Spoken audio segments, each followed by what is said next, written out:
Pirezidaantiin mana marii dhimmoota Islaamaa Itoophiyaa Sheek Hajji Ibrahim guyyaadhaa sagantaa dura magaalaa Shaashamanneetti argamuun piroojeektiin uummanni amantaa Musliimaa magaalaa Shaashamannee jalqabee misooma magaalaa fi guddina magaalaati jechuun ibsan. Kuni misooma magaalaati, kuni misooma biyyaati, kuni guddina biyyaati. Guddina biyyaa argisiisa. Guddina biyyaa kana keessatti hundi keenya hirmaannee wal cinaa dhaabannee milkaa'ina isaatiif hundi keenya halkan guyyallee akka dalaynu jecha. Kana malees ijaarsi piroojeektii guddaa kun akka milkaa'uu fi namni kamuu waan isa irraa eegamu akka bahuu qabu dhaamanii jiru. Filmaata milkaa'aa akka ta'u hundi keessan akka itti hirmaattan, hirmaatuu qofa osoo hin taane akka hirmaachiftanis irraa kanaan hundaaf dabarsuun barbaada.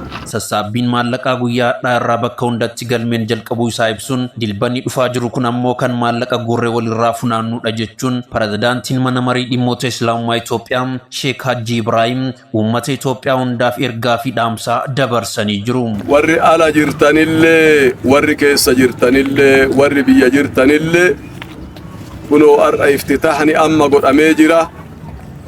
Hirmaannan keessan har'arraa akka eegalamu.